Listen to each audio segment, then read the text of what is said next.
Me río porque Will ya acaba de predicar el mensaje que tenía. En Lucas 14, gracias Will. No. Ya está. Uy, me ha sacado un beso de encima. En Lucas 14 vamos a ver esta noche. No se ríen que es de verdad. Me lo acaba de predicar, sí. No solamente es el texto, pero es el texto que vamos a cursar esta tarde, noche. Y la verdad que ayer cuando, buenas noches a todos primeramente, cuando estábamos compartiendo acerca de un discípulo y que para hacerlo primeramente debería haber en esa vida un nuevo nacimiento, vimos la importancia del Evangelio, ¿no? De predicar el verdadero Evangelio. Y esta noche quería compartir con ustedes, un discípulo vive el precio de seguir el Evangelio, ¿no? No vive el precio de seguir lo que la iglesia diga, lo que un pastor diga, vive el precio de seguir el Evangelio, de ese que estuvimos hablando el día de ayer. Y mi pregunta, hoy me siento un poco más cómodo porque los que están aquí decimos ser discípulos de Cristo. Así que, hermanos, yo les voy a rogar algo. Lo que yo voy a decir no lo digo de vosotros, pero se los digo a vosotros. Amén. Entonces, yo no he hablado con Will, no sé nada de ustedes, por alguna coincidencia. Mejor dicho, sí me ha dicho cosas muy bonitas de todos ustedes. Eso sí, es de verdad. Me ha dicho cosas muy bonitas de todos ustedes. Así que lo que no se escuche tan bonito es de parte del Señor. Y cuando me toca compartir estos mensajes que suele ser, como me dicen en la iglesia, uy, hoy nos diste caña. Yo le digo al hermano, miren, ¿ustedes vieron la película Matrix? ¿La película Matrix? Bueno, cuando el Señor mande una, no hagas esta. Para el hermano de atrás. No hagas la Matrix. No hagas la Matrix hoy, hermano, por favor. Hoy que te peguen todos los dardos. O sea, ¿vieron que el que tira los cuchillos en el circo? Está ahí y la chica, ¿no? Está ahí y la cuestión es errarle. Bueno, este no es el caso. La cuestión es darles. Es apuntar al blanco. El Señor quiere hoy hablarnos. Amén. Así que esto lo digo a vosotros, no de vosotros. Vamos al pasaje capítulo 14 de Lucas, versículo 25 al 32. Dice esta noche la palabra de Dios: grandes multitudes iban con él. Y volviéndose les dijo: si alguno viene a mí y no aborrece a su padre y a su madre, mujer e hijos y hermanos y hermanas, y aún también su propia vida, no puede ser mi discípulo. Y el que no lleva su cruz y viene en pos de mí, no puede ser mi discípulo. Porque ¿quién de vosotros, queriendo edificar una torre, no se sienta primero y calcula los gastos, a ver si tiene lo que necesita para acabarla? No sea que después que haya puesto el cimiento y no pueda acabarla, todos los que los vean comiencen a hacer burla de él, diciendo: este hombre comenzó a edificar y no pudo acabar. ¿O qué rey, al marchar a la guerra contra otro rey, no se sienta primero y considera si puede hacer frente con 10.000 al que viene contra él con 20.000? Y si no puede, cuando el otro está todavía lejos, le envía una embajada y le pide condiciones de paz. Vamos a orar. Señor Dios, yo te ruego que esta noche, Señor, puedas hacer que nuestros corazones estén atentos a tu palabra, Señor. Te ruego que esta noche, Señor, a cada uno de nosotros nos hables directamente a nuestro corazón, porque si hay algo que realmente nos cuesta, es ser esos aprendices, esos discípulos que hacen lo que el Maestro dice. Señor, yo te ruego que bendigas nuestros corazones, que podamos estar dispuestos a ser confortados en aquellas cosas que hacemos bien, ser consolados, Señor, pero también que podamos ser quebrantados en aquellos que hace mucho tiempo que tú estás hablando y aún no sale de nuestras vidas. Ayúdanos, Señor, esta noche. Te lo ruego, Señor, que bendigas a este tu siervo, Señor, y que solamente salga de mí lo que tenga que oír la iglesia, Señor. Te lo ruego. En el nombre de tu Hijo Jesús. Amén. Queridos hermanos, cuando hablamos del precio de seguir el Evangelio de un discípulo, no estamos literalmente hablando en contra de nuestro orgullo.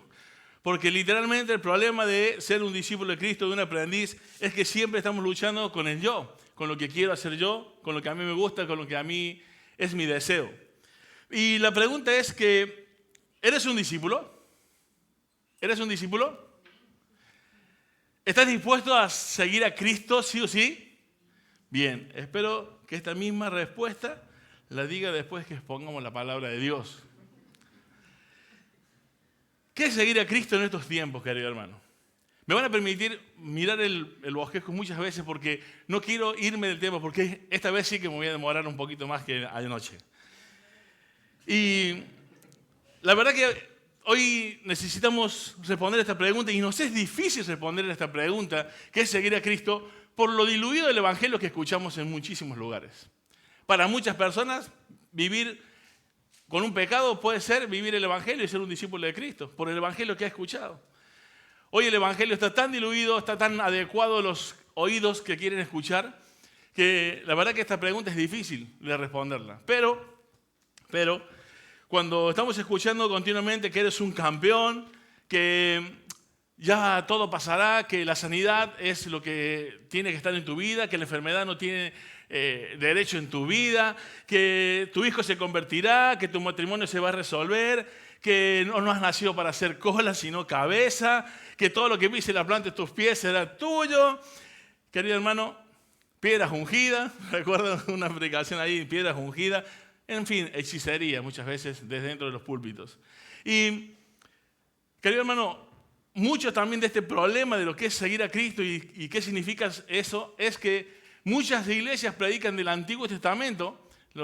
Ustedes saben, muchas iglesias predican el Antiguo Testamento alegorizando muchísimo el Antiguo Testamento, cuando el mensaje es para un pueblo en específico, en un tiempo en específico, en situaciones específicas. Y todo eso se desconoce o no se toma en cuenta y se dicen muchísimas herejías e irregularidades desde el Antiguo Testamento.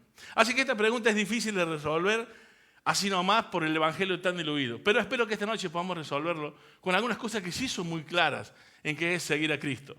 Y la una de ellas es la doctrina posmoderna que hoy está en el cristianismo. Hoy en día se habla solamente de los beneficios de la cruz. Hoy en día vos vas a una iglesia y lo único que te habla es de todo lo que podés adquirir una vez que pises la iglesia, ¿no?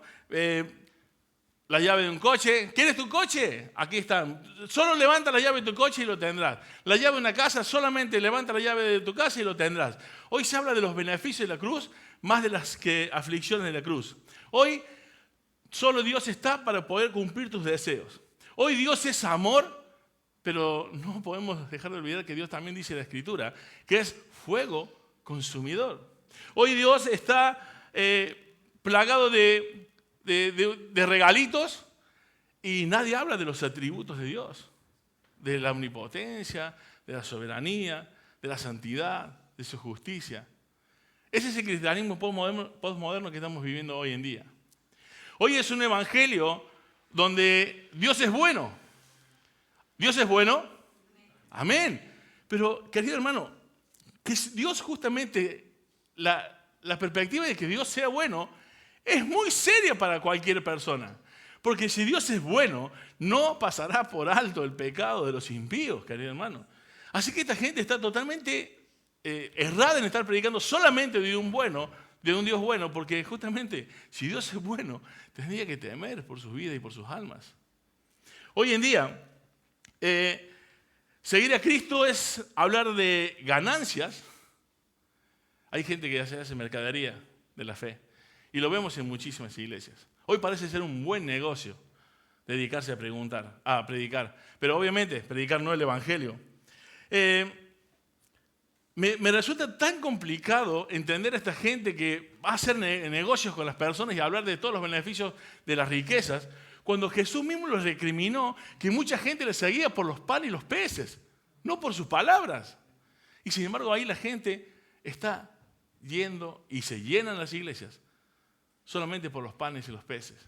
Y siempre digo, querido hermano, y lo lamento el que no le guste escucharlo, pero esa gente que está allí no es inocente.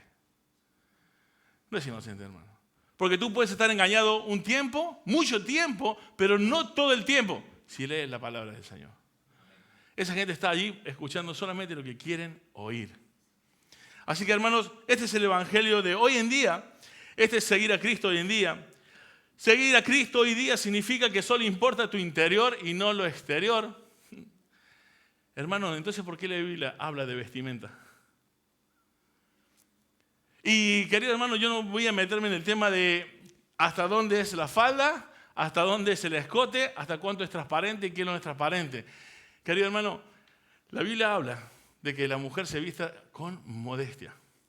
Y que cuando entra a la iglesia, porque miren, yo esta noche no voy a hablar tanto de teología, no vamos a pasar por el griego, podríamos hablar de este pasaje en griego y no me interesa. Me interesa que la teología esté pasada a la vida práctica, porque eso es lo que Jesús dejó su palabra para eso, para que podamos entender esta gran teología en nuestras vidas.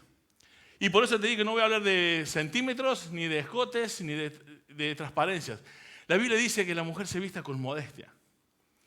Y eso yo digo, wow, si yo estoy en una iglesia que es cristocéntrica, que la adoración es solo a Cristo, no puede ser que cuando pase mi hermanita, todos nos podamos dar vuelta porque llamó la atención. ¿Para quién te vistes, hermana? ¿Para llamar la atención de quién? Si eres casada, viste la atención para llamar a tu marido. Está muy bien. Que le salgan los colmillos así, perfecto. Pero no en la iglesia. No en la iglesia. Varones, hoy en día los varones están usando pantalones 2 tallas menos de lo que debería usar. Y se andan mostrando los genitales también, querido hermano. A los varones también les digo. No te entres el pantalón, no, pero no importa. Y ahí andamos mostrando todo. Cristo es el centro de la iglesia. Cristo es el centro de nuestras vidas. Debemos vestirnos para Él. Cuando hablamos de seguir a Cristo, que tampoco es sacrificio, es poder alcanzar todo lo que querramos, todos nuestros deseos. Hoy seguir a Cristo es un moralismo comparativo. ¿Tú eres un seguidor de Cristo? Sí. ¿Por qué? Porque no me porto tan mal como Will. No me porto tan mal como la otra hermana. Y mi cristianismo, mi seguir a Cristo es en base a lo que otro vive. Compárate con Cristo. Siempre nos vamos a ir en falta, querido hermano. Hoy seguir a Cristo es un moralismo comparativo. No te compares con tu hermano, compárate con Cristo y vas a verte siempre en la necesidad de seguir creciendo. Siempre en la necesidad de tener santidad en tu vida. De cuánto nos falta para alcanzar esa estatura de Cristo. Querido hermano, hoy en día, como dije, no se habla de vestimenta. Y 1 Juan 5:2 dice, en esto conocemos que amamos a los hijos de Dios, cuando amamos a Dios y guardamos sus mandamientos. Y guardamos sus mandamientos, querido hermano. ¿Cómo está tu amor con respecto a los hermanos? Hoy muchísimas personas viven un evangelio de los domingos. Solo los domingos. No hay amor en la semana. Conozco personas que cuando le he dicho, ¿qué pasa, hermano, que no estás viniendo a la iglesia? Pero este mes vine 3. Los tienen contados. Claro, se ve que estar mal si son 4, pero 3 está súper bien. 2, bien. Tampoco está tan mal. Andamos calculando cuántos días vamos a la iglesia y cuántos días no. Amar a Dios, guardar sus mandamientos y amar a los hermanos. Querido hermano, hay muchas personas que hoy en día viven en pecado y se consideran seguidores de Cristo. 1 Juan 3:8 dice, el que practique el pecado es del diablo, porque el diablo peca desde el principio. Para esto apareció el Hijo de Dios, para deshacer las obras del diablo. Querido hermano, si tú vives en un vicio y dices que no puedes dejarlo, le estás haciendo a Dios mentiroso. No, hermano, ¿sabes qué? Yo llevo la vida cristiana espectacular, pero lo único que no puedo dejar es esto. Pero aparte, es esto solo. El que practica el pecado es del diablo. Y cuando Cristo viene a una vida, viene a despojar las obras del diablo. Querido hermano, no le hagas a Dios mentiroso, porque Dios es veraz. Cuando tú dices no puedo, el que está mintiendo eres tú. Porque Jesucristo vino a vencer al que tenía el poder de la muerte, al pecado y a la muerte. Querido hermano, hoy hablar de la homosexualidad es falta de amor. En el amor todo vale. Pero querido hermano, ¿sabes qué? Siempre, siempre el amor en la Escritura, el amor de Dios está relacionado a la verdad. ¿Sabe qué significa eso? Que cuando nosotros queramos definir el amor, lo tenemos que hacer según Dios, no según este mundo. Hoy en el nombre del amor se casan personas del mismo sexo. ¿Por qué es el nombre del amor? El que dice qué es el amor es Dios. El que dice cómo es un matrimonio es Dios. El que dice cómo es ser un hombre es Dios. Cómo es una mujer es Dios. No nos basemos en las filosofías y teorías de este mundo. Hoy eso es seguir a Cristo. Una filosofía del mundo. Una filosofía del amor. De una tolerancia. Querido hermano, no te engañes. Jesucristo murió por nuestros pecados. Lo que hoy le llaman tolerancia. Querido hermano, parecemos a veces hippies de los 60, disfrazados de cristianismo. Paz, amor. Esa paz y amor que quizás verdaderamente podemos disfrutar vos y yo, se pagó un precio por ello. Fue Jesucristo en esa cruz. Para que ya no vivamos así. Hoy en día dicen las personas que Dios nos acepta incondicionalmente como somos. Nos alcanza en un momento como somos, pero para no seguir siendo de la misma manera, hermano. Cuidado. Cuando tú tienes un encuentro con Cristo, todo cambia. Hoy en día, seguir a Cristo es comportarse como el mundo para ganar el mundo. Buah. ¿Han escuchado esa frase? Yo voy a la discoteca para ganar a los que están en la discoteca. Querido hermano, no. No hace falta convertirse en tinieblas para ganar a las tinieblas. Somos luz. Y la luz resplandece en las tinieblas. Querido hermano, cuando Pablo decía, todos me he hecho de todo para que de todas maneras gane a algunos, no estaba diciendo esto que está diciendo hoy el mundo. Pablo estaba hablando de limitaciones, no de libertades en ese pasaje. Cuidado. Interpretemos las Escrituras para que este mundo no nos engañe. Comportarse como el mundo para ganar el mundo es ir en contra de la Escritura. ¿Saben por qué? Porque ustedes lo han leído muchas veces.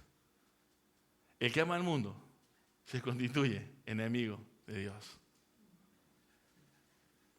Efesios 4, 17 y 18 nos dice, esto pues digo y requiero en el Señor, que ya no andéis como los otros gentiles que andan en la vanidad de la mente, teniendo el entendimiento entenebrecido, ajenos a la vida de Dios por la ignorancia que en ellos hay, por la dureza de su corazón. Querido hermano, la luz resplandece. Teníamos una vanidad de mente, éramos ignorantes, pero Cristo es sabiduría. ¿Sabe qué es sabiduría? Poner en práctica el conocimiento. Uno cuando ve a una persona y ve cómo vive, dice, wow, qué sabia que es esa persona. ¿Porque sabe mucho? No. Porque ha puesto en práctica el conocimiento. Porque cuántas veces vemos a personas de este mundo, tienen 70, 80 años, han vivido una vida de desastre y quizás esa persona es como un libro de consulta, porque como ha hecho de todo en la vida, tiene experiencia y uno lo considera, este mundo lo considera un sabio del mundo. Porque ha pasado todas. No, ese es un ignorante. Porque no ves cómo ha terminado esa vida. Eso no es sabiduría. Él puede conocer muchas cosas. Pero esa es la experiencia del mundo. Una sabiduría de las tinieblas. Con un entendimiento entenebrecido. No vayamos a buscar consejo a una persona que ha vivido una vida totalmente alejada de Dios. Por más que haya hecho muchas cosas. Ve una vida que termina agradando a Dios. Habiendo hecho todo lo que tenía que hacer. A esa persona ve a pedirle un consejo. Esa persona que ha puesto en práctica el conocimiento. ¿Cuál conocimiento? El de la Escritura. Porque Él es realmente el que diseñó todas las cosas que vos necesitamos y yo vivir y saber.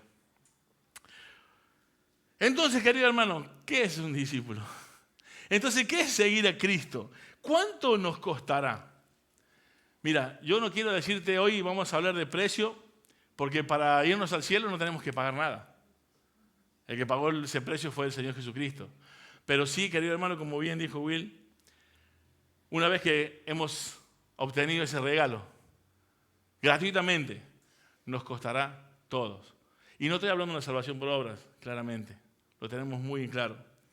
Pero los que tienen el Espíritu de Dios, viven haciendo la voluntad de Dios. Un texto muy importante. Cuando alguien te pueda hacerte dudar de esto, de las obras y la fe, Efesios 2, versículo del 8 al 10. Y el versículo 10 dice, porque somos hechura suya, una creación de Dios.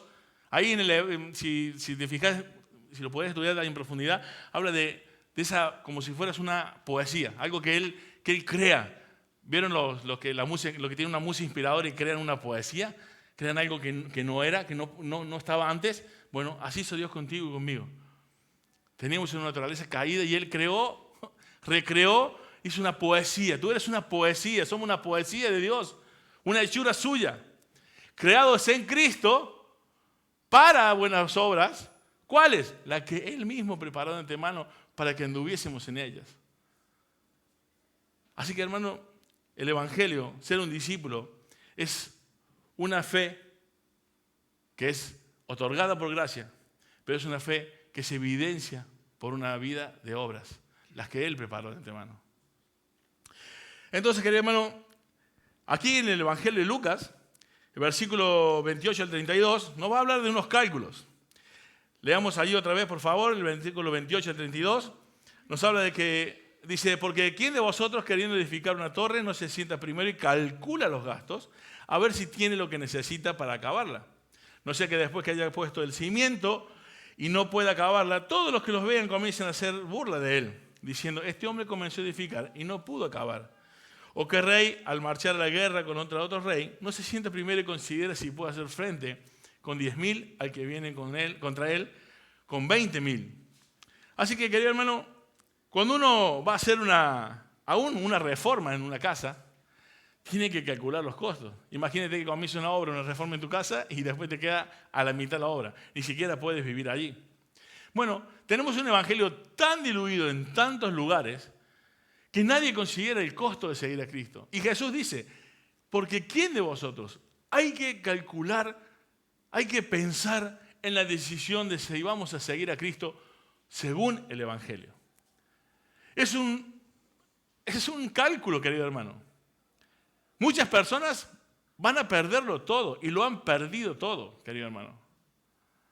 ¿Cuántas personas te imaginas en el tiempo de Jesucristo, los que se convertían allí? Los soldados romanos, por ejemplo, se hubieran convertido.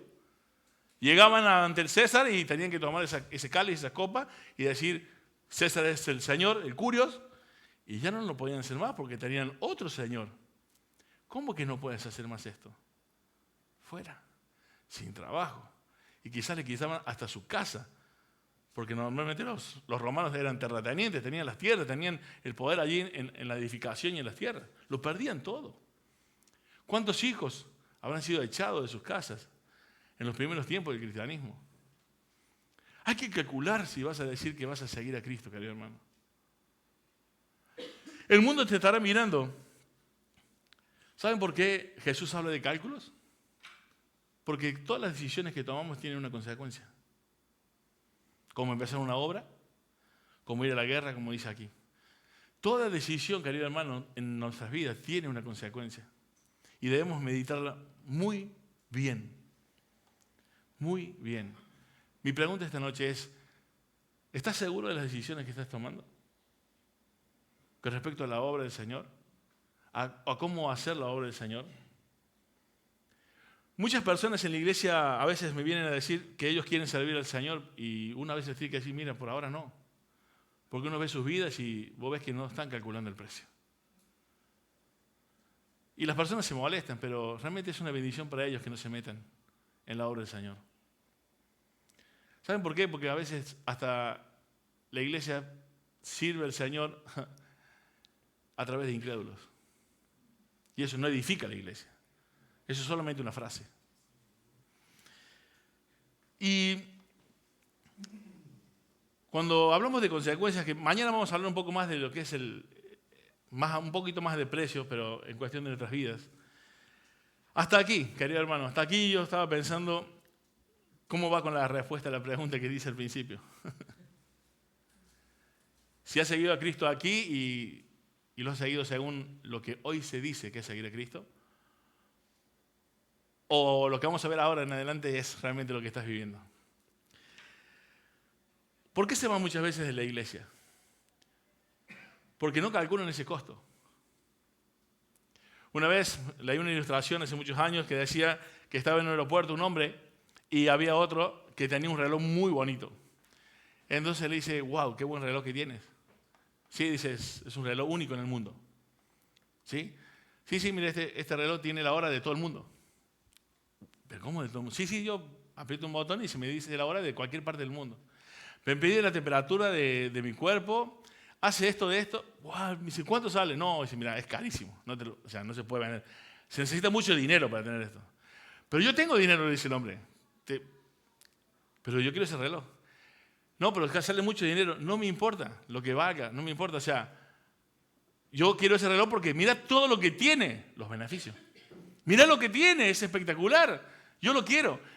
Bueno, y el hombre le dice, te vale 200.000 euros. Lo tengo, se lo pago. Y dice el hombre contentísimo, ¡buah! Gracias, se le da el reloj. Sale contento con los beneficios del reloj único del mundo. Y le dice el hombre a los 30 metros, ¡ey! No te olvides, estas 2 maletas. ¿Y qué es eso? Las baterías. Querido hermano, a veces ese es el evangelio real. No lo bonito del reloj que hace lo que quieras. El evangelio tiene 2 maletas,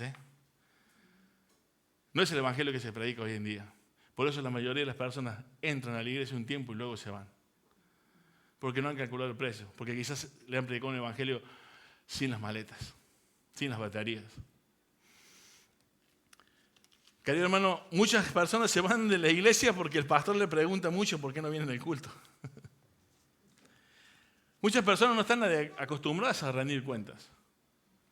No, el pastor me está preguntando siempre por qué no vengo. Es un pesado. Saben que los pastores somos muy fáciles de engañar muchas veces. A nosotros le preguntamos, hermano, ¿por qué no ha venido? No, porque, parece que tiene que alinearse los astros para que la persona pueda venir a la iglesia. Y nos dicen un montón de excusas. Y yo a los hermanos les digo, hermano, yo te creo. Solamente te digo algo. Cada vez que me plantees una respuesta a una demanda, a un rendir cuentas que yo te pida, recuerda que la respuesta debe ser como si Cristo estuviera delante. Y yo después de decirle eso le digo, hermano, recuerda que siempre está delante Cristo. No como si estuviera delante. No me estás respondiendo a mí solo, a mí, delante de mí. Estás delante de Jesucristo todos los días. Nadie puede huir de la presencia del Señor. No busquemos hoy seguir a Cristo unas excusas que son muy convincentes para el pastor te cree. Pero recuerda que no puede ser burlado de Jesucristo. Tenemos muchísimos ídolos, hermanos. Tenemos muchísimos ídolos. Pero también quiero hablar de algo que no estoy acostumbrado a hablar mucho en las iglesias, y ni siquiera en nuestra iglesia hablamos mucho, que es del dinero también. Hoy seguir a Cristo es decir que amamos la obra de Dios, que amamos a Dios, pero no ponemos un euro en la obra del Señor. Pero está la excusa perfecta, Yo no tengo el llamado misionero de Will, ni del pastor Ariel, ni de tal y tal. No tengo el llamado. Sí, hermano, pero no hace falta que tú vayas. Pero tú puedes enviar. Así que no es excusa para no poner en la obra del Señor.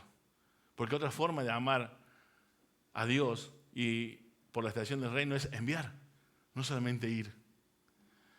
Así que, como dice la palabra de Dios en Corintios, cada uno, como Dios haya prosperado en su corazón, ofrende el domingo.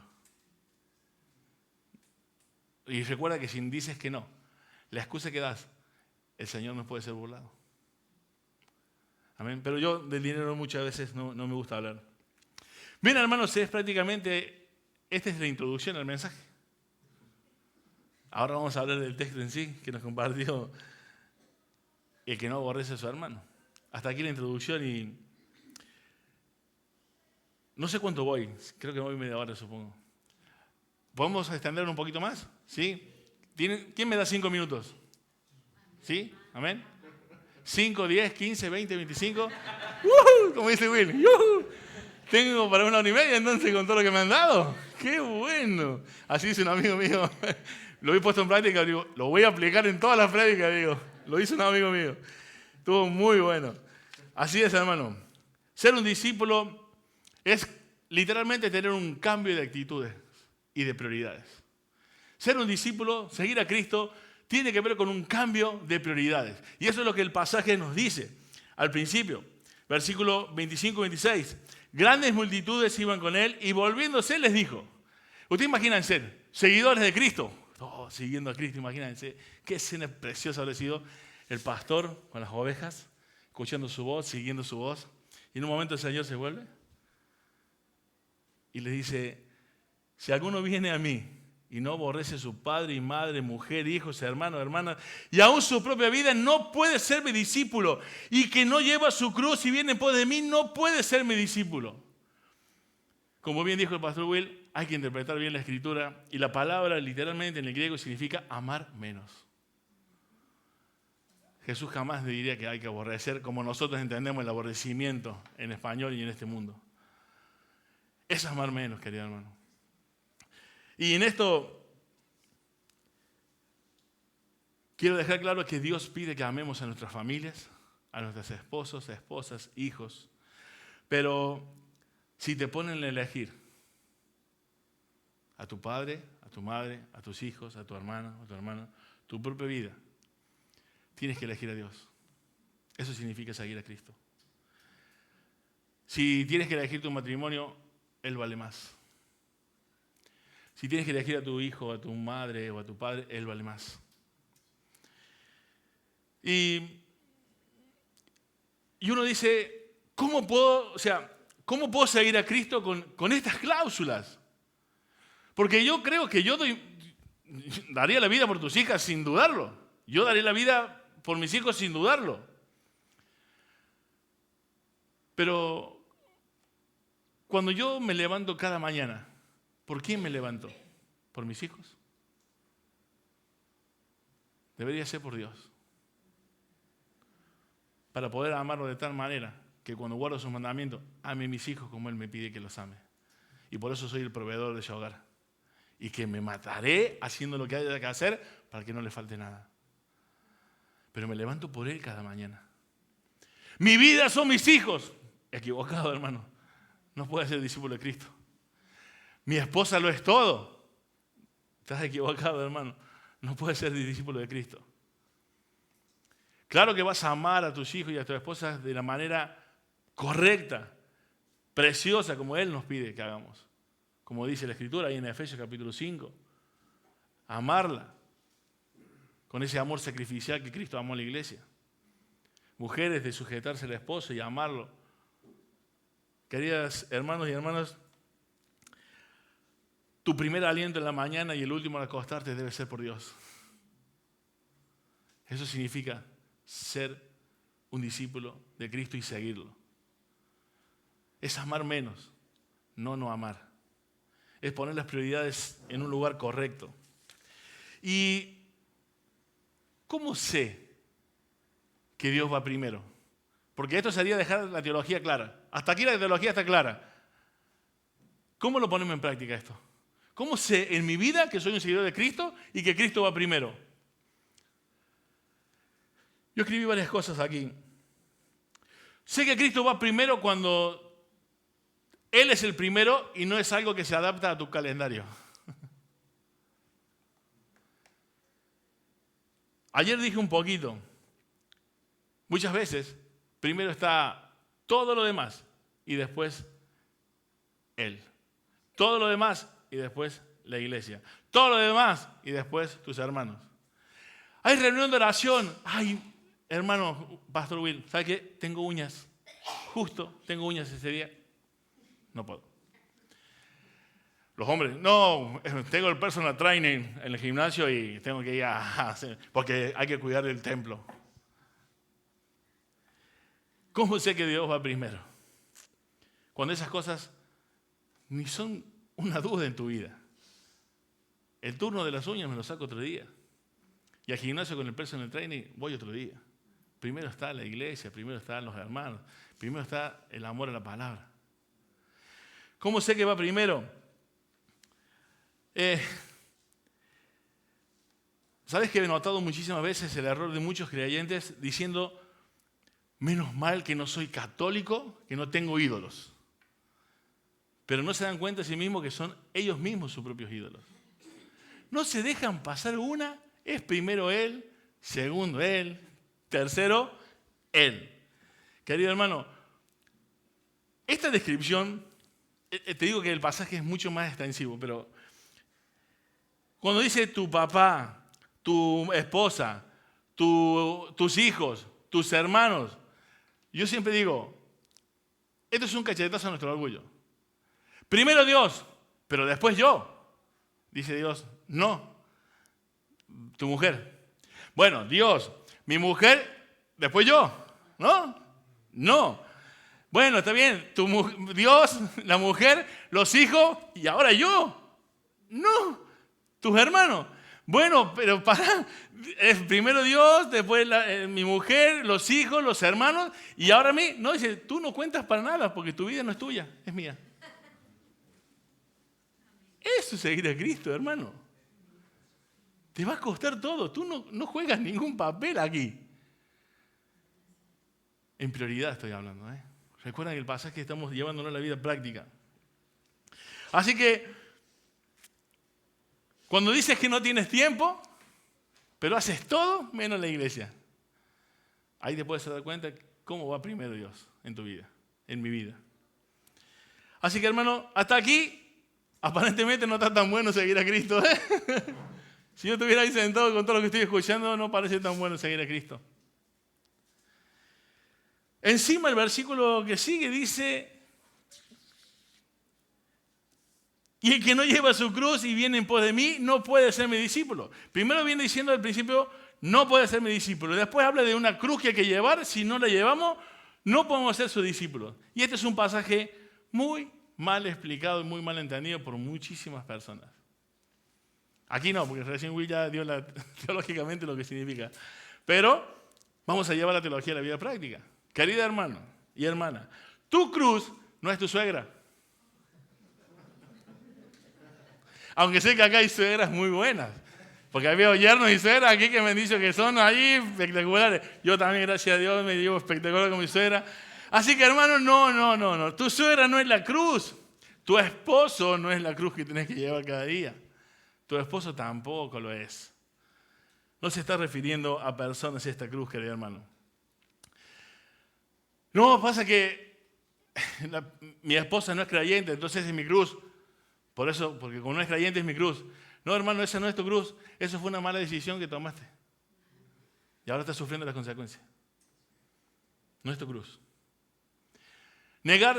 Tomar su cruz es negarse a uno mismo y como dijo Will, es la negación, la abnegación, la negación de nuestro yo. Eso es lo que tenemos que tomar cada día porque eso es lo que más nos cuesta. Por amor nosotros podemos hacer muchísimas cosas, pero negarnos a nosotros mismos. Cuando nacemos por nuestra naturaleza pecaminosa diciendo que nos merecemos todo lo bueno que nos pasa, que mi derecho es importante, que tú lo vales, que yo lo valgo. Querido hermano, yo creo que hasta aquí creías que eras cristiano, creías que eras seguidor de Jesús, de un discípulo. Ahora, si quieres seguirle, vamos a hablar de algunas tomas de cruz que tenemos que hacer. Hablando de lo que es negación. Y yo acá tengo varias cosas que espero que esta noche el Señor pueda ayudarnos en nuestra vida en estas cuestiones que he tenido presente. Primeramente que cuando uno se niega a sí mismo, toma su cruz, literalmente significa que Dios quizás hace nulo tus sueños. Para muchos cristianos, ¿saben qué es el cristianismo? La mujer, la casa o el esposo, 2 niños, un perro y ya está. Y eso significa bendición de Dios y eso significa cristianismo. Y que estar en una buena relación con Dios. La mujer, la esposa, 2 perros y los chicos. No, querido hermano. Es quizás que Dios rompa tus sueños. Y seguir a Cristo significa que, lo dije ayer un poquito, que se recuerdan la palabra siervos. Bueno, la palabra siervo tiene 8 acepciones en griego. Y la más aplicada es esclavo. Seguir a Cristo significa que ya eres esclavo. Y un esclavo no tiene voluntad propia. Por eso hay que calcular, decir, yo voy a seguir a Cristo cuando tú ya no vas a mandar en tu vida. El que debería mandar en tu vida es el Señor Jesucristo. ¿Y qué es tomar la cruz entonces? Espero que no te tengo, son como 10. Tomar tu cruz significa a veces dejar la comodidad, querido hermano. ¿Cuántas veces de vosotros renunciado a algún trabajo? Porque se pagaba muy bien, pero no te permitía venir a la iglesia. O si no te queda otro, porque no tienes otra forma de proveer a tu familia. Y a veces por un tiempo puedes ausentarte de la iglesia. Pero estás clavando tus rodillas pidiéndole al Señor que te cambie urgente ese trabajo y no estar, gracias Señor, porque mi bolsillo cada día crece más. Y ahora tengo para darle a mis hijos. Querido hermano, no es lo importante lo que le demos a nuestros hijos. ¿Sabes qué va a pasar el día que estemos delante del Señor, los hombres como cabeza de hogar, y presentemos a nuestros hijos? ¡He aquí un ingeniero! Y Cristo va a decir, ¿y qué sabe de mí? Aquí la arquitecta. Aquí la que maestría en no sé qué. ¿Y de mí qué? No nos manda el Señor a presentar arquitectos ante Él, ni abogados. Nos manda que llevemos a nuestros hijos a sus pies. No importa la comodidad, querido hermano. Importa que Cristo esté en sus corazones. Ahora no te olvides algo. Dice la Escritura que el que no provee para los suyos, los de su casa, si no lo hace, ha negado la fe y es peor que un incrédulo. Ambas cosas, querido hermano. Por eso yo dije, somos adultos. Que cada uno se ponga el poncho que le quepa. Querido hermano, tomar la cruz es a veces dejar la comodidad, dejar la venganza y perdonar. A veces es no gritar, a veces es callar. ¿Cómo son las peleas en los matrimonios?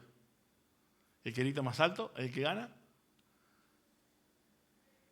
¿Sabe que cuando en la psicología, cuando uno estudia un poquito estas cuestiones, cuando uno grita ocurre un efecto ping-pong, se llama? Yo grito, la pelotita, ¡pic! Y de allá, ¿qué tiene que hacer el otro? Intentar volverla. Y de allá vuelve el otro grito, ¡pic! Y podemos estar como profesionales, tiqui, tiqui, tiqui, tiqui. No paramos de gritar. Y la Biblia dice, a los alejados de vosotros toda gritería, enojo y un montón de cosas más. Tomar tu cruz es negarte a quizás dejar de gritar, a ser más humilde, a callar, ser manso. ¿Sabe qué significa ser manso en el original? Poder bajo control. Tú tienes la posibilidad de ejercer tu derecho y de cambiar todo y de ponerlo en su lugar, pero eliges ser manso. Por amor. Jesucristo no tenía el poder para cambiar un montón de cosas. Podía bajar una legión de ángeles y hacer muchas cosas, pero sin embargo no abrió su boca y fue llevado al matadero como un cordero. Manso. Poder bajo control. Tomar tu cruz, querido hermano, es decir que aunque tengas 2 horas en el día, esas 2 horas son de Él. No tengo tiempo. Solo tengo 2 horas. Amén. Esas 2 horas dásela a Él. No, pastor, lo que pasa es que si llego, no acaso a comer, si llego para la reunión de oración, tengo que pasar por casa y comer. No comas hoy. Come después de 2 horas. No, pastor, pero encima tengo solamente 2 horas y si paso por la iglesia no tengo tiempo de bañarte. Vení con el olor, no importa. Ven igual. Vení con la ropa de trabajo. Tenés 2 horas para servir al Señor. Negá tu orgullo y vení igual a la iglesia para servir al Señor, para aprender su palabra. Y el que te mire mal tendrá que madurar. Porque no tiene que vos puesto en prioridad a Él. Querido hermano, tomar tu cruz es decir que Dios toma mis proyectos, mis sueños y los rinde a Él. Y si no son los de Él, no están más en mi vida. Y esto tiene que ver literalmente con la voluntad de Dios. ¿Quién no quiere hacer la voluntad de Dios aquí? Todos queremos hacer la voluntad de Dios.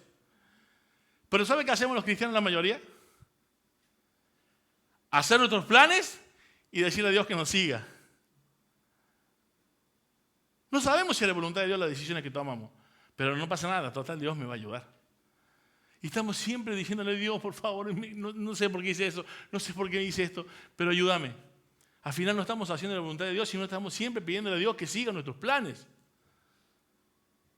Eso no es tomar la cruz. Eso no es negarse a uno mismo. Es decir, no sé qué hacer, sigue orando. Porque todas las decisiones tienen consecuencias. Tomar tu cruz es seguir orando hasta que Dios allane el camino, muestre el camino y vayas por la voluntad de Dios. No vivas siempre pidiéndole socorro al Señor por las malas decisiones que tomamos. Tomar tu cruz es que Dios te muestre algo que no esperabas, que no quieres, que no te gusta pasar, pero sin embargo está clarísimo que lo debes pasar.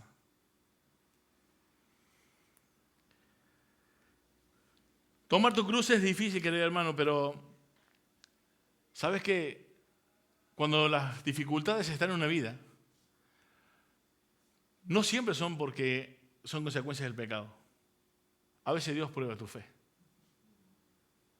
Porque qué bonito que es alabar a Dios cuando está todo bien, ¿no? Pero seguimos de la misma manera cuando todo va mal. ¿Seguimos alabando a Dios? Como decía Job, Dios dio y Dios quitó. Tomar tu cruz es alabar a Dios a pesar de que lo que me está pasando nunca me lo esperaba. A pesar de que por ahí el diablo te dice, es que ni siquiera me lo merezco. Es que no nos merecemos nada de todo lo bueno que nos pasa. Por eso es que siempre la actitud de nosotros es dar gracias en todo. Tomar tu cruz es dar gracias en todo. Tomar tu cruz, querido hermano, es decir, estoy enamorado. Y no decir, ya se va a convertir. Acá estamos adultos, no creo que hayan, bueno, no sé si hay novios todavía aquí o hay jóvenes que están ahí noviando, pero el yugo es igual, querido hermano. Tomar tu cruz es decir, aunque estoy enamorado, voy a orar, y si no se convierte el Señor, si el Señor no le llama, no voy a estar con esa mujer. ¿Sabes qué pasa? Que nosotros decimos, no, pero tengo un tío, tengo una tía, vos sabés que mi prima, la hermana de mi mamá, se casó con un inconverso, se convirtió y todos felices. Esa es la excepción, querido hermano. ¿Y sabes por qué es la excepción? Por la misericordia de Dios. Y como nosotros no sabemos el futuro y no nos ha revelado el futuro, nosotros tenemos que obedecer la palabra de Dios para no después llevar 30 años en una horrible relación matrimonial. Y encima, hablando de que fuera una mujer, encima dice la palabra de Dios que la mujer se sujete a su marido. 30 años sujeta a un marido que no es creyente. Y la Biblia dice que no se separe. ¿Tú te imaginas por decir, estoy enamorado y el Señor lo va a convertir? Tomar tu cruz es negarte a tu enamoramiento, a lo que tú deseas y no unirte en yugo desigual. Querido hermano, encima van a llegar muchos diciéndote que Dios es el culpable por no haberlo cambiado. Que te falta fe por haber ahorrado más tiempo para que la persona se convierta. Como pasa hoy en día que venimos hablando en el coche. ¿Cuánto mal ha hecho el evangelio de esta sanidad, del positivismo, de la prosperidad? Haciéndole creer a las personas que a veces las personas se mueren por culpa de la fe de ellos. Tuve la oportunidad de compartir el evangelio 4 años con un ministerio en los hospitales. Y recuerdo muy feo llegar un día, entrar a un lugar con la Biblia y una de las personas que estaba allí en la cama se arrancó el suelo y me lo tiró. ¡Vete de aquí! Gritando como desesperado. ¡Vete de aquí, mentiroso! ¿Qué es eso? Y claro, después que se calmó, entramos otra vez con otro hermano que hacíamos ese trabajo, ese ministerio. Y yo le preguntaba qué pasaba si yo a él no lo conocía, por qué me trataba así si yo no había hablado con él. Es que la semana anterior habían pasado ciertas personas orándole por su pierna, que estaba totalmente sanada, y se la habían cortado el jueves. Así que, hermanos, queridos hermanos, tomar su cruz es predicar el Evangelio, no hacer lo que nosotros pensamos que Dios debería hacer. No le digamos a las cosas lo que nosotros pensamos que Dios debería hacer. Enseñémosle a las personas que hay que aceptar la voluntad de Dios. Y eso para nosotros también. Tomar nuestra cruz es aceptar que Dios va a poner cosas en nuestra vida que no nos van a gustar.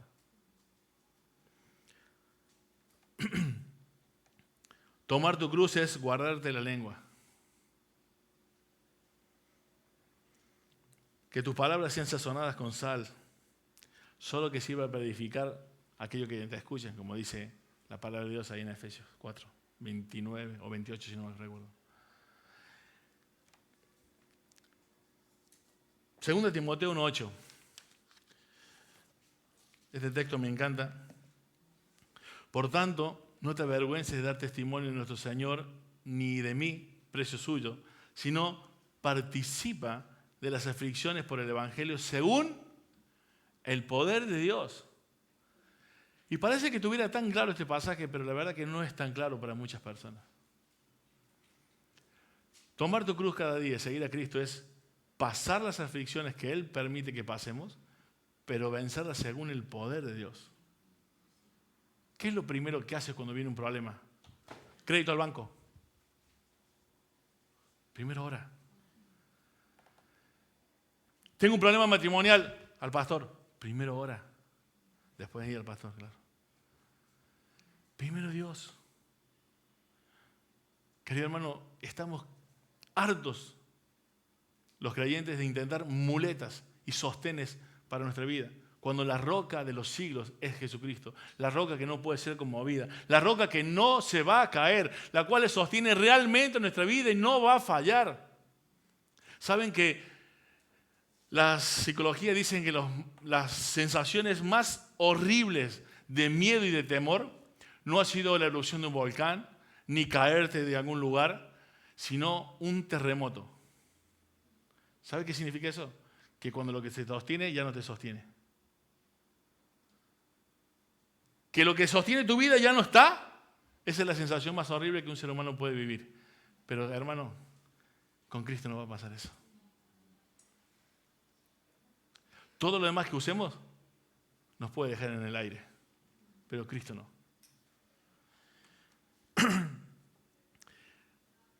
Tenía una forma de llevar a la práctica este mensaje, este versículo, cuando dice, si no participa en las aflicciones por el Evangelio, las pruebas que están puestas por el Señor, que algunos dicen que Dios no prueba y que no permite aflicciones, herejías totales. Cuando Dios te participa, te hace participar, ustedes en su vana manera de vivir antes de Cristo, jugaban a sorteos, rifa, a la suerte, ¿no? Ahora ya no se hace eso, por supuesto. Pero antes, cuando jugamos a la rifa, a ver si nos ganamos un número, ¿qué había que hacer para tener posibilidades de ganar el premio? ¿Qué había que hacer? Comprar la cantidad de números que sea posible. Bueno, te voy a contar algo, no se lo digas a nadie. Pero Dios, cuando te hace participar de una aflicción, te da todos los números. Te los da todos. Vas a salir premiado sí o sí. Pero ¿qué pasa con algunos creyentes? Viene la aflicción, Dios dice, participa. Porque no solamente te es concedido que te goces, sino que también padezcas. La Biblia lo dice. Y cuando los cristianos dicen, no, eso yo no lo quiero, ¿sabe qué hace Dios a veces? Bueno, prepara una aflicción más grande, la canasta del premio más grande, y te hace pasar por otra más grande, hasta que participes de esa aflicción. Y que la venzas según el poder de Dios. No tu habilidad, no tu capacidad, no tu talento, no en lo estratega que eres para manejar todas las situaciones. Es según el poder de Dios. ¿Y qué era el poder de Dios? El Evangelio, gloria a Dios. Alguien estuvo ayer, ¿eh? Qué bueno. El Evangelio. Ese es el poder de Dios. Entonces, ¿recuerdan? Primero Dios, después mi familia, los primos, los hermanos, y tú no, tampoco. Al final no llegas. Es siempre Cristo, es siempre Dios. Es un orden de prioridades, seguir a Cristo. Ese es tomar la cruz, negarse uno mismo. Y hay un pasaje que creo que lo conocemos todos, 2 Corintios 11, 23 al 28. Es la descripción de algunas de las aflicciones que vivió Pablo.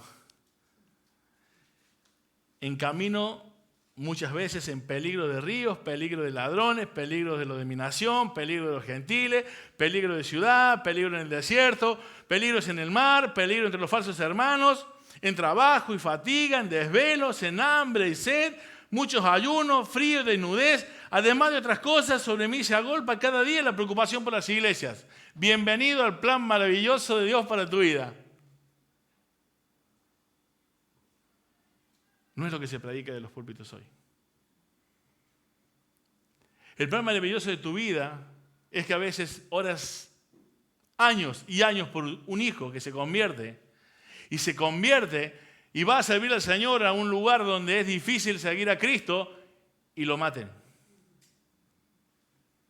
A veces ese es el plan maravilloso para tu vida, de parte de Dios. Así que, hermano, el versículo 33 dice, no puede ser mi discípulo. Y como siempre digo, muchas veces la palabra de Dios dice, ninguno, ningún, el no. ¿Saben qué es, cómo se dice no en griego?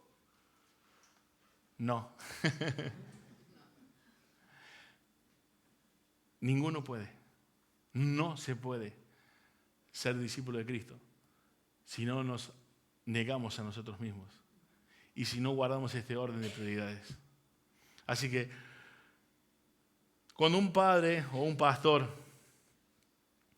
te dice algo a tu vida porque ve que vas a terminar mal, es porque realmente todos los pastores, conforme al corazón de Dios, queremos que Cristo sea formado en ustedes, como nosotros tenemos que también formarnos Cristo en nosotros. Y nunca nos olvidemos que este evangelio que hemos creído está en este mundo más relacionado al sufrimiento que al gozo. Porque el gozo lo tenemos en la plenitud de la gloria. Porque la Biblia lo dice. Todas estas cosas que nos pasan son momentáneas. Y no tienen nada que hacer al lado de lo que nos espera en la gloria. Pesa mucho más la gloria que nos espera. Estaba parafraseando el texto. Así que, hermanos, te prometo algo, no yo, la Escritura. Dios jamás te pide algo que Él no te haya dado primero. Así que no digas, no puedo. Si Dios requiere algo de ti y de mí, Él ya lo dio primero. Porque como dice Efesios capítulo 1, versículo 3, bendito sea el Dios y Padre de nuestro Señor Jesucristo, que nos bendijo con alguna... ¿qué? Toda bendición espiritual en lugares celestiales en Cristo. Así que, hermano, yo diría que hoy podrías irnos a nuestras casas, ponernos de rodillas y ponernos a cuenta con aquel le vamos a rendir cuentas. Amén. Oramos. Dios y Padre, te doy muchísimas gracias por este hermoso día, como siempre, que nos has regalado, Señor. Cada suspiro es por tu gracia. Y, Señor, a través de tu palabra hoy podemos estar desafiados a tener en cuenta lo que significa seguirte a ti, Señor. Pero también queremos declarar esta noche que a pesar de las aflicciones que tú nos permites vivir, es tanto el gozo y la paz que llenan nuestras vidas que vale la pena todo por ti, Señor. Sabiendo, Señor, que tu palabra dice que ningún trabajo, ninguna obra que hagamos es en vano. Señor, gracias porque todas estas cosas que podemos hacer, a veces buenas, es por tu gracia. Las has puesto tú. Tú has provisto el querer como el hacer. Señor, gracias. Gracias porque en ti estamos completos. Tu obra en esa cruz es completa en nuestras vidas, Señor. Gracias. Te ruego por esta iglesia, Señor. Te ruego por mi iglesia, la que está allí en Pamplona, que podamos ser, como dice también tu palabra, columnas y baluarte de la verdad. Todo esto te lo pedimos y te lo agradecemos. En el nombre de tu Hijo Jesús. Amén.